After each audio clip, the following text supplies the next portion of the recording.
Now, was the demographic of where you grew up? Is it a lot of people from Punjab, or was it They're people all that from? white. Okay, I was in and I was going to like, especially when I was younger in school, I was like one of like a handful of non-white kids in my school. okay, So I was picked on and bullied a lot, punched, spit on, got it. called a lot of things. A lot of racial undertones Oh, and because overtones. I went through, 9/11 happened when I was Oh, in crazy. young, right? So after 9/11, now all of a sudden, you know, people started hating people who wore turbans, even though they might not understand what a Sikh is, my Sick. religion. Right. And so, people started calling me names. I didn't understand what was going on. I was a little Wow. kid. And, it got physical a lot of times too. People would throw my books on the ground. They would throw me to the ground. I got, went through a lot of stuff. Yeah. It was tough time. Yeah. Gotcha. Jaspreet, what you may not know is, the Seven Figure Squad YouTube channel, a lot of it has to do with not only becoming a first generation cash flow millionaire, but also a lot of our YouTube subscribers also come from a faith-based perspective too as well. And we're not trying to shove any faith down people's throat. We want to introduce things so therefore people can understand how faith and finance work together. And it's up to them to find their journey of who they want to call God or who they want to call Savior. Personally, for me, it's Jesus. But I know you're a Sikh, and can you explain to us the Sikh faith and maybe within inside that faith how money was talked about in that faith? Sure. So there's a difference, I guess, on the religious side and the cultural side. In our culture, the Northwest Indian culture, we call it, our state is Punjab, where our family's from. Money is taboo. You don't talk about money. And then in that culture, it's a save heavy culture. I joke that Indian people make $1 to spend 20 cents. American people make $1 to spend $2 thanks to credit cards and lines of credit. So it's a save heavy culture traditionally. Religiously, the Sikh religion, you can define it in 3 tenets. We call it Nam Japo, Van Shako, and Kirat Karo, which means remember God, serve others before you serve yourself, and earn an honest living. That is what the religion boils down to. So remember God, it's a sign of humility. Remember where you come from. Remember that name. Serve others before you serve yourself. The concept of serving and giving is a major component in our religion. We have a concept called seva, which means selfless service. It is the fundamental duty of a Sikh to serve others. And then finally, earn an honest living. What that means is it is illegal religiously. You're not supposed to accept a free handout. Wow. You are supposed to earn every dollar that you earn, every dollar that you have, honestly. And so, like, if you go to India, you'll see beggars and slums, but you will not see a Sikh beg for money because in our religion, money must be earned through honest work. Wow. So it is very important, the way that you earn money, that it is earned honestly.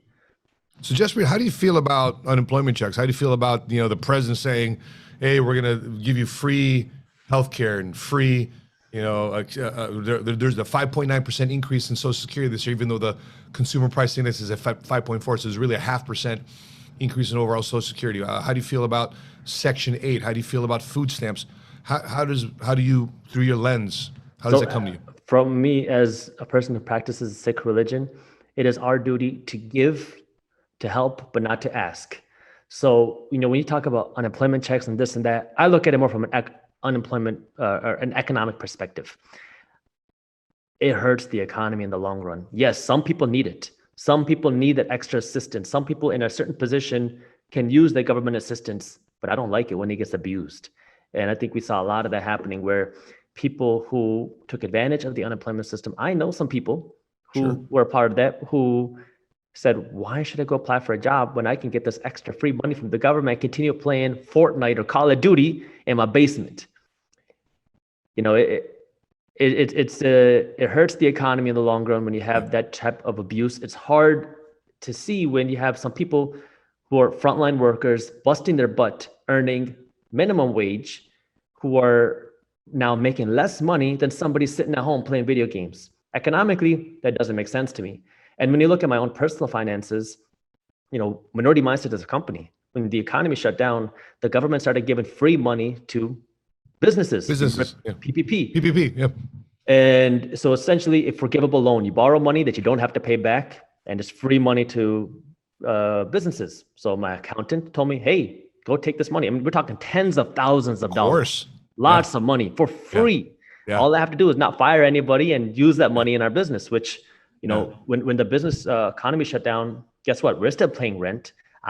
We never slowed down. We started working harder.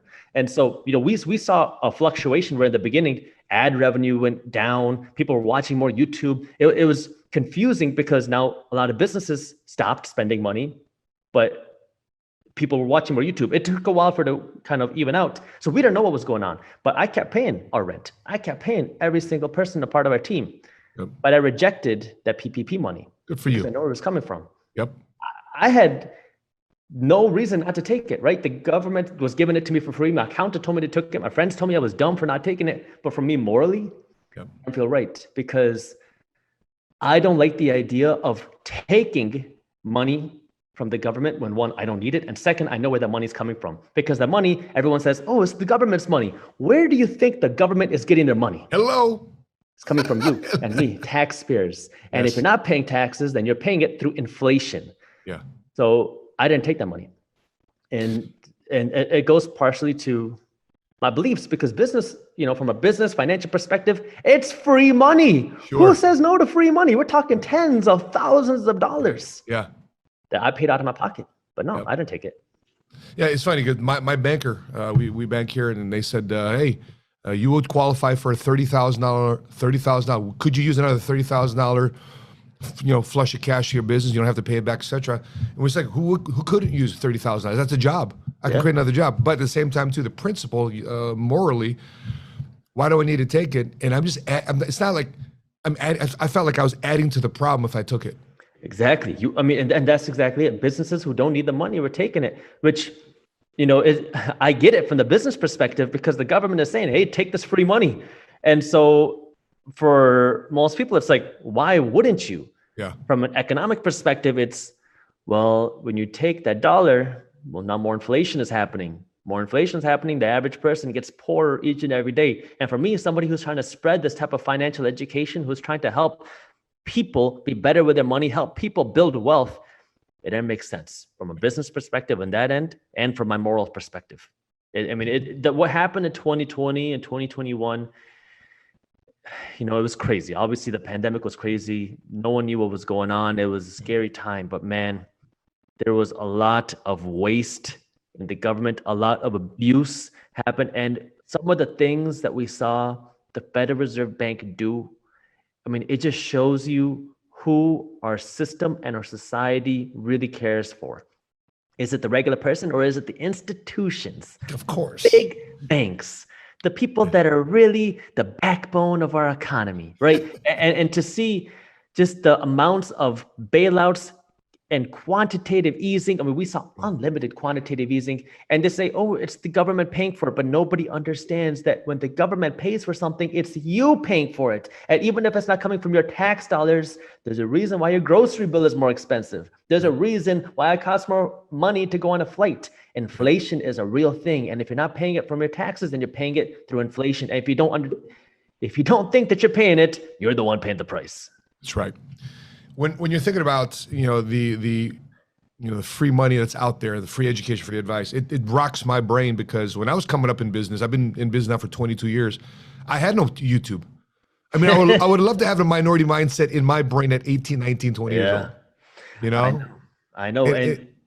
I agree. Like when I was getting started, I hated reading.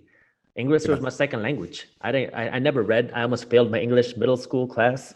And so I didn't realize that books were a way for you to access somebody else's mind. And that's what I started doing when I was, you know, leaving high school. I luckily came across Rich Dad, Poor Dad, which is the first financial book that I read. And I started learning more about money. But it's much harder to read a book and learn than it is from watching the 15-minute video on YouTube. Are you kidding me? I mean, and I love it because people are starting to realize what education really means. Because in the pandemic, people were paying 40, 50, 60 grand a year to go to some of these colleges, which is fine. And then they started going to school from home.